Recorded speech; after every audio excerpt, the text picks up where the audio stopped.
Opa, e aí galerinha, beleza? Pessoal, olha só.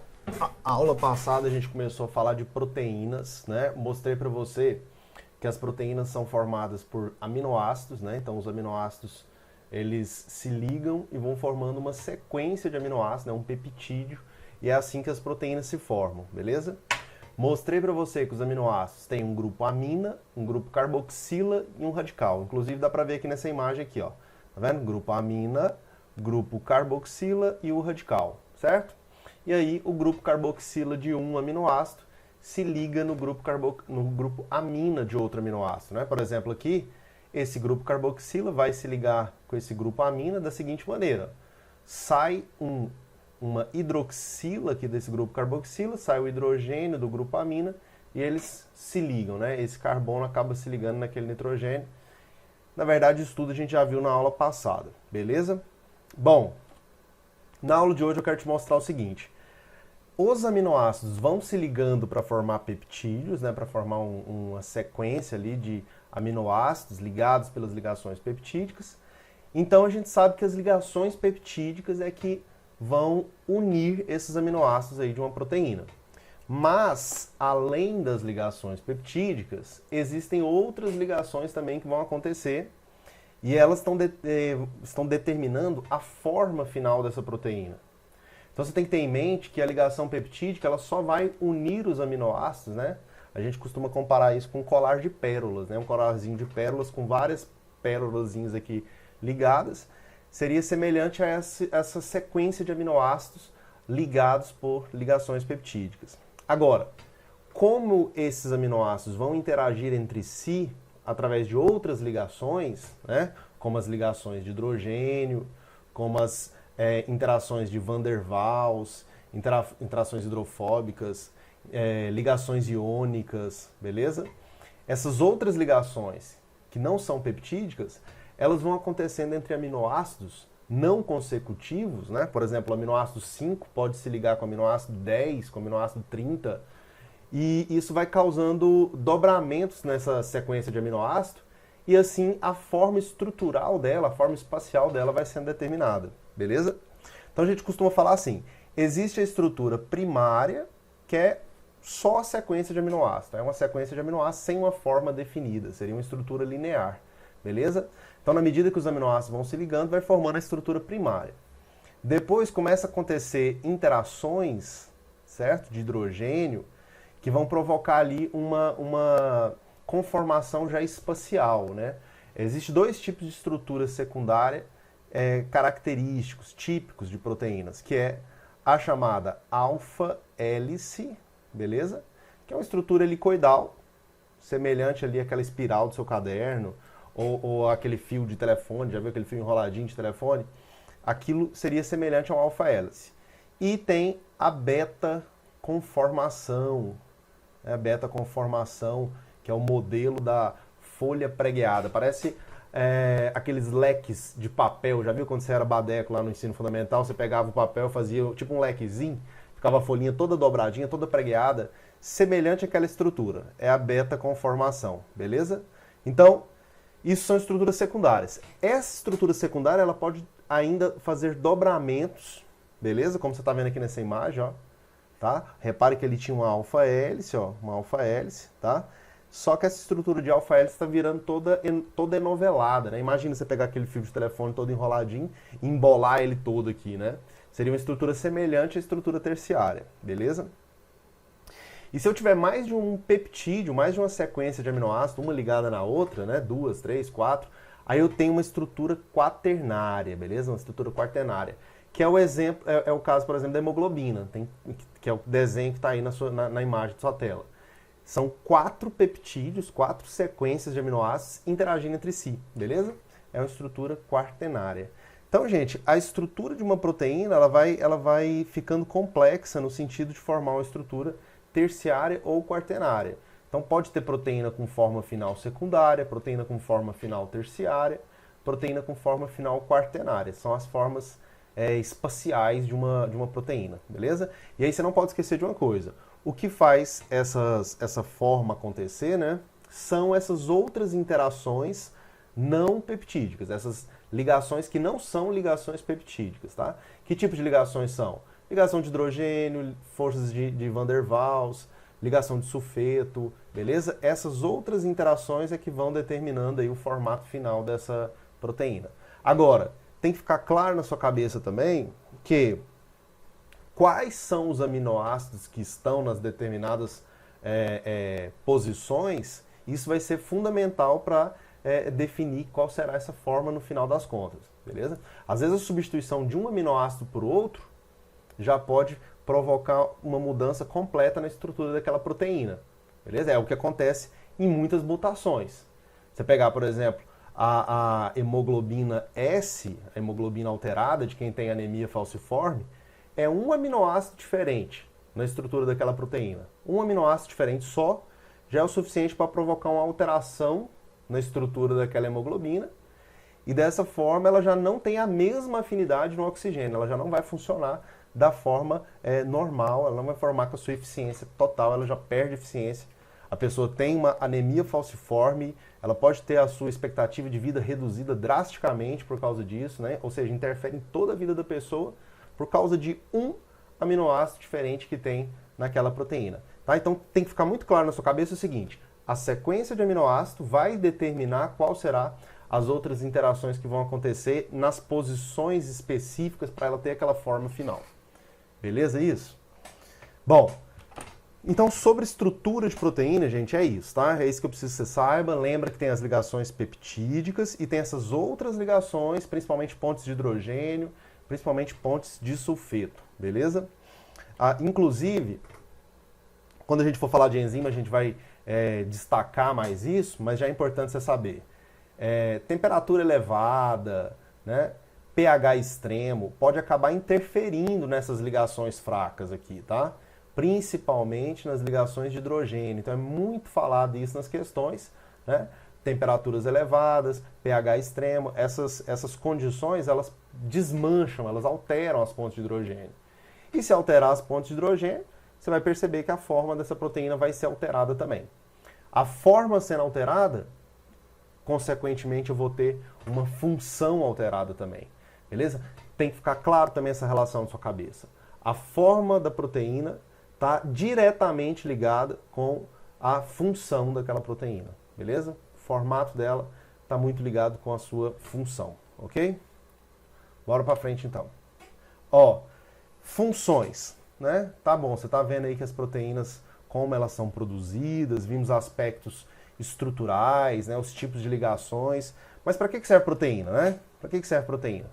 Gente, na verdade, proteína é um tipo de molécula orgânica que tem no nosso organismo e nos seres vivos de uma forma geral, com mais variedades de funções, beleza? As proteínas, elas têm inúmeras funções nos seres vivos de uma forma geral. Aqui eu estou destacando algumas que são, vamos dizer assim, formas gerais de se apresentar. Por exemplo, estrutural. Nós temos várias proteínas estruturais. Você pega, por exemplo, a proteína que está no seu cabelo, né? Você pega a queratina, beleza? A queratina está no seu cabelo, está na sua pele, beleza? É uma proteína estrutural importante. Você pegar, por exemplo, colágeno que faz parte aí dos tecidos, diversos tecidos conjuntivos, né? Então está fazendo parte da sua pele, beleza? É um que dá uma firmeza na sua pele, tá? É o colágeno. Você tem a elastina, beleza? Elastina, que também é uma proteína estrutural importante, com aspecto elástico, tá? Que também tem bastante na sua pele.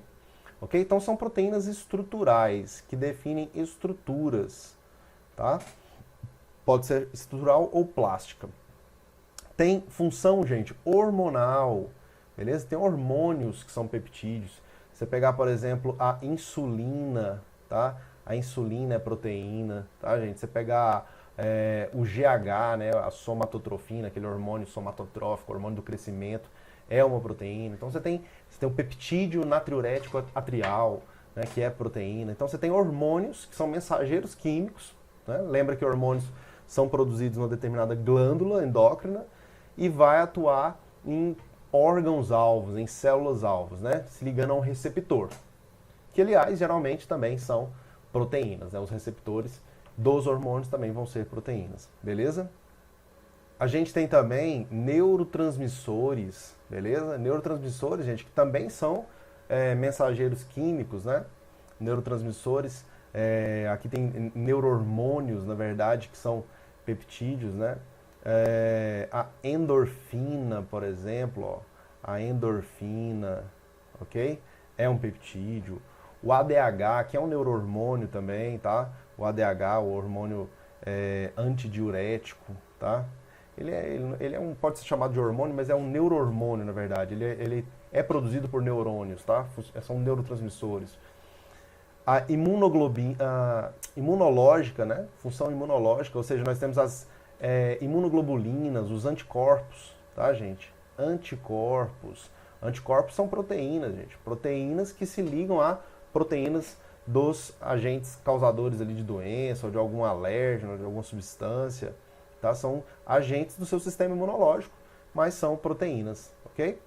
Tem transportadores plasmáticos, ou seja, são proteínas que transportam alguma coisa lá na sua corrente sanguínea, beleza? Por exemplo, a própria hemoglobina, né? A hemoglobina é uma proteína transportadora, ela transporta gás carbônico, ela transporta oxigênio, né? Nós temos a albumina que ela tem outras funções também, mas também tem função de transportar algumas substâncias, beleza? Tem os transportadores de membrana. Transportadores de membrana, aqueles canais iônicos, as permeases, proteínas carreadoras, a bomba de sódio e potássio, né? Então vou colocar aqui, por exemplo, a bomba de sódio e potássio, Na+, K+, tá? É um transportador de membrana. Canais iônicos, beleza? Canais iônicos. Então, você está vendo que as proteínas têm inúmeras funções, tá, gente? Ó, receptores de hormônios, tá? Receptores de neurotransmissores. Esses receptores, ó, são proteicos. Por exemplo, um vírus para entrar na célula, ele vai se ligar num receptor. É proteico, beleza? É uma proteína. Tem função enzimática. Enzimas, aliás, isso aqui é tão importante, né? As enzimas, que elas atuam como catalisadores de reações do metabolismo. A gente pode falar que são catalisadores orgânicos, beleza? Essa função é tão importante que a gente faz um estudo à parte, um estudo específico sobre enzimas, ok? Então, gente, esses aqui são alguns exemplos, alguns tipos de funções que se repetem, né? E muito importante, que são frequentes de proteínas. Mas existem ainda outras funções, você pega em plantas, né? As plantas têm a clorofila, que está relacionada com a fotossíntese, né? Então você tem diversas proteínas na natureza com diversas funções, beleza? Bom, a gente tem que detalhar um pouco mais sobre as enzimas, né? Precisamos falar mais sobre as enzimas. Como eu falei para você ali, ó, gente, as enzimas são catalisadores biológicos, tá? Mas aí, lembra, o que é um catalisador? Catalisador é algo que acelera reações. Faz uma reação que seria muito difícil de acontecer, ou que aconteceria de uma forma muito lenta, ele faz aquela reação acontecer de forma extremamente rápida, né? Sempre muito mais rápida do que aconteceria sem a enzima, beleza? E geralmente as enzimas, gente, são proteínas. Nós temos o caso das ribozimas, que são moléculas de RNA, que catalisam reações, mas a grande maioria das enzimas são proteicas, beleza? São proteínas. Tranquilo? Como que elas fazem isso? Elas reduzem a energia de ativação, tá? Depois eu vou falar um pouco mais disso, mas basicamente, energia de ativação é a energia necessária que tem que ser fornecida ali para aquela reação efetivamente acontecer. Então, para a reação efetivamente acontecer, tem que ser fornecida ali uma energia de ativação. E essa energia de ativação é reduzida quando tem uma enzima. Isso significa que vai ser necessário uma quantidade menor de energia para que aquela reação aconteça, beleza? Ou seja, vai ser mais fácil acontecer aquela reação, consequentemente mais rápido também. Só que no caso das enzimas, são catalisadores de reações do metabolismo, né? Então, eu posso dizer que reduzem a ativação de reações do metabolismo. Elas aceleram, portanto, as reações, né? terceiro tópico, aceleram as reações vão acontecer de forma bem mais rápida. Tá? Então, por exemplo, você tem lá no seu sistema digestório várias enzimas, a maioria das pessoas lembra das enzimas do sistema digestório, né? A pepsina, quimiotripsina, né? Lipases, tudo aquilo ali, gente, acelera reações, reação de degradação de carboidrato, degradação de proteína, reação de degradação de ácido nucleico. Se não fossem as enzimas, aqueles processos demorariam tanto, né, que não seria possível a sobrevivência, não seria possível a alimentação do organismo. Beleza? Então, para você entender a importância das enzimas, elas que vão coordenando ali, né, as reações que vão acontecendo no metabolismo. Aqui no terceiro, possuem especificidade. Ó, lembra dessa palavra, especificidade. O que isso significa? Ela é específica para o seu respectivo substrato. O que isso quer dizer? Por exemplo, a lactase. A lactase é uma enzima. Existe o substrato da lactase. Quem que é o substrato da lactase? A lactose. Beleza? Então, a lactase encaixa na lactose para poder quebrá-la, para poder transformá-la lá nos produtos, que vai ser a galactose, a glicose. Então, a lactase, ela não vai catalisar qualquer reação. Ela vai catalisar uma reação específica. Ela vai ter um substrato específico, beleza? Então, nós vamos trabalhar isso aqui também. E não são consumidas durante a reação. Ou seja, a enzima participa da reação, faz a reação acontecer de forma mais rápida, beleza? Mas no final do processo ela se mantém íntegra. Ela não vai ser consumida, ela não vai acabar, tá? Então a mesma enzima pode catalisar aquele tipo de reação inúmeras vezes, várias vezes, porque ela não vai ser desgastada, ela não vai ser consumida participando da reação, beleza? Essas características que eu coloquei aqui são características fundamentais de enzimas, tá, gente? Você aprende, inclusive, na química também, quando o professor vai falar de catalisador. São as mesmas propriedades que você vê nos catalisadores de uma forma geral. Só que quando a gente fala de enzima, é um tipo especial de catalisador. É um catalisador orgânico. São moléculas produzidas por seres vivos e que catalisam reações do metabolismo de seres vivos. Beleza? Então, processos como produção de DNA, produção de RNA, respiração celular, fotossíntese, fermentação, todos esses processos que você imagina, eles precisam de enzimas para várias reações ali acontecer. Se você pegar a respiração celular, tem várias enzimas participando dela. Se uma falha, pode dar um problema na produção de energia. Beleza? Então, daí a importância de você ter as enzimas funcionando no seu organismo, tá, gente? Só para você ter noção. A fenilcetonúria, que é um problema muito falado na genética. Fenilcetonúria é a falha de uma enzima, beleza? Uma enzima, fenilalanina hidroxilase, se você não produz ela adequadamente, aí você não consegue metabolizar um determinado aminoácido, a fenilalanina, e consequentemente isso gera uma toxicidade no seu organismo, que pode causar retardo mental, pode causar morte, pode causar uma série de sequelas, uma série de problemas. Certo? Por causa de uma enzima. Então imagina que você tem milhares de enzimas, umazinha pode causar um problemão e reduzir a expectativa de vida. Beleza? Bom, o que é afinal energia de ativação? Então, como eu tinha mencionado para você ali por alto, é a energia necessária para fazer a reação acontecer. Vamos entender uma coisa. Lá na química você estuda que os reagentes têm um certo nível de energia, né? Tem uma certa ali entalpia, um certo nível energético nos reagentes. E o produto também. Né? Então o produto também vai ter um certo nível energético, tá? Então aqui, ó, seria tipo o nível energético do produto, aqui seria o nível energético do reagente, beleza? Mas para que o reagente se transforme em produto, tem que subir aqui o nível energético, né? Ou seja, vou mudar de cor aqui, tem que subir aqui o nível de energia, tá?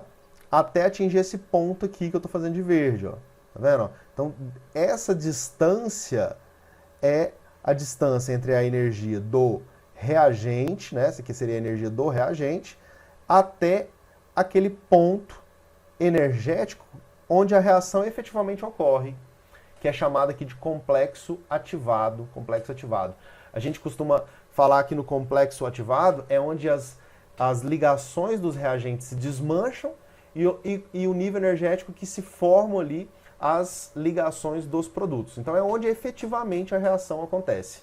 Se não atingir esse complexo ativado, não tem reação, beleza? E para atingir esse complexo ativado, a gente tem que fornecer aqui, ó, a chamada energia de ativação, beleza? Energia de ativação. Agora, sem enzima, como você está vendo aí, a energia de ativação é essa aqui que você está vendo aqui nessa hastezinha verde que eu fiz. Agora eu vou até mudar de cor para ficar claro. Ó. Se for com enzima, aí a conversa muda. Se for com enzima, a energia de ativação fica reduzida. Diminui o nível energético do complexo ativado. Vai ser necessário menos energia, tá? Menos energia para que aquela reação aconteça. Ora, se você precisa fornecer menos energia para a mesma reação acontecer, você acha que ela vai acontecer mais fácil ou mais difícil? Mais fácil. Precisa gastar menos energia, precisa fornecer menos energia para o sistema, então vai ser mais fácil aquela reação acontecer. Né? Às vezes a energia de uma molécula bater na outra ali para a reação acontecer, né, ela já vai ser suficiente, um nível energético menor do que se não tivesse enzima, teria que bater numa velocidade maior, teria que se encontrar num choque maior ali uma molécula com a outra. A molécula do reagente com a molécula da enzima, ou a molécula do reagente com outro reagente. Beleza? Fica mais fácil com enzima. Essa que é a ideia. Então a energia de ativação da enzima é menor que a energia de ativação sem enzima. Ok? Modelo chave-fechadura. Gente, o que é isso aqui? Modelo chave-fechadura, ele é um modelo que explica a especificidade. Especificidade.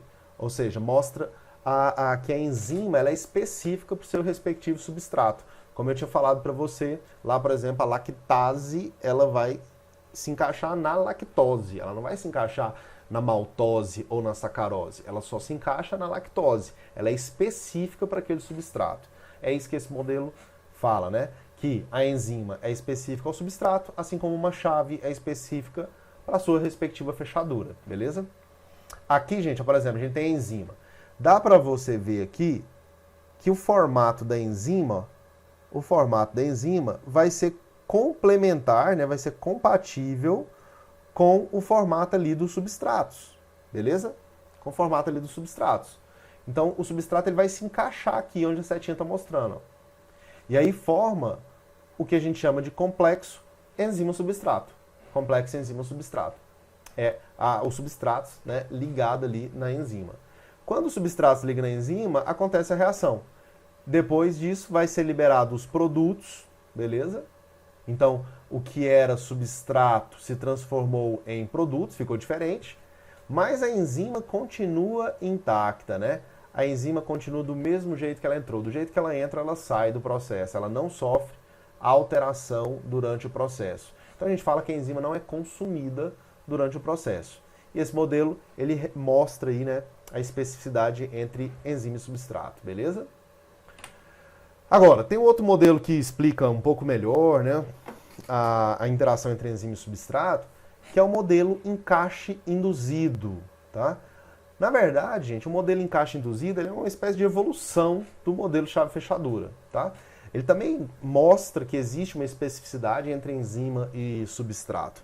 Só que a enzima, quando ela interage com o substrato, quando ela se liga no substrato, ela muda ali levemente a sua forma para se encaixar melhor ao substrato, né? Ela é como se ela abraçasse o substrato.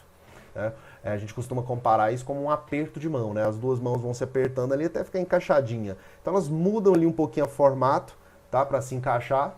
E quando ocorre a liberação dos produtos, quando a reação ocorre, libera os produtos, ela volta para a sua forma original. Então ela só sofre uma alteração na forma enquanto está ligada ao substrato. Depois que soltou o substrato, volta para a sua forma original e o que era substrato se transforma em produto. Então, do mesmo jeito que no chave-fechadura, gente, o substrato se transformou em produto, beleza? E a enzima continua intacta sem ter sido consumida, sem ter sofrido alteração ao longo do processo. Só naquele intervalo de tempo, naquele período que ela está ligada ao substrato, que ela altera a sua forma. Liberou aquele produto, ela já volta para a sua forma original, beleza? Esse é o chamado modelo do encaixe induzido, que é uma evolução do modelo chave-fechadura. E aqui, gente, os fatores que alteram a atividade enzimática, tá? Enzimas, elas podem funcionar de forma diferente dependendo das condições lá da solução onde ela se encontra. Então, a atividade dela vai depender da temperatura, vai depender do pH, né? E vai depender também da concentração do substrato, ok? Eu vou começar aqui pela concentração do substrato. Esse substrato, gente, por exemplo, lá, você pegar lactose e lactase. O substrato, lactose. A enzima, lactase. Então, se eu tenho uma certa quantidade de lactase, que é a enzima, né? Se eu jogar um pouquinho só de lactose, a reação vai estar acontecendo de forma lenta. Porque para acontecer a reação, a enzima tem que encontrar o substrato, eles têm que se encontrar. Né? Então, aquelas moléculas estão ali em movimentos aleatórios naquela solução. Em algum momento ocorre o encontro do substrato com a enzima, né? Da lactose com a lactase. Quando ocorre esse encontro, a reação acontece, né? A transformação acontece. Aquela lactose é transformada em galactose e glicose. Agora, se eu aumento a quantidade, se eu vou aumentando a concentração de lactose do substrato, vai ficando cada vez mais fácil o substrato encontrar a enzima. E aí, se o substrato encontra a enzima, a reação ocorre de uma forma maior. Eu vou ter mais rapidamente a formação ali dos produtos. Eu vou ter mais rapidamente o consumo do substrato. Então, na medida que a gente aumenta a concentração do substrato, tem aqui uma tendência de aumento também da atividade enzimática, beleza? Então a enzima vai aumentando a sua atividade na medida que o substrato aumenta a concentração. Mas chega uma hora que vai acontecer o quê? Vai ter tanto substrato que esses substratos já estão encontrando toda hora alguma enzima. Então todas as enzimas estão constantemente ocupadas, constantemente em atividade. Quando isso acontece, gente, chegou no ponto de saturação aí da concentração. Chegou nesse ponto, não adianta mais aumentar a concentração, porque todas as enzimas já estão em atividade constante. Né? Vai começar a fazer fila de substrato para poder encontrar com a enzima. Então, nesse momento, aumentar mais a concentração de substrato não vai gerar aumento de atividade enzimática, não vai gerar aumento de velocidade da reação. Beleza? Já o pH e a temperatura é diferente. Temperatura e pH, gente, existe um ponto ideal, né? Existe uma temperatura específica em que aquela enzima vai trabalhar com a sua velocidade máxima, com a sua atividade máxima. Essa temperatura, gente, é a chamada temperatura ótima, beleza? Então, temperatura ótima é aquela temperatura em que a enzima vai atuar com sua atividade máxima, sua velocidade máxima. Se essa temperatura for reduzida, a atividade diminui. Se essa temperatura for aumentada, a atividade também diminui, beleza? Só que quando é aumentada é ainda pior. Por quê? Quando começa a aumentar a temperatura acima da temperatura ótima, começa a acontecer desnaturação, beleza?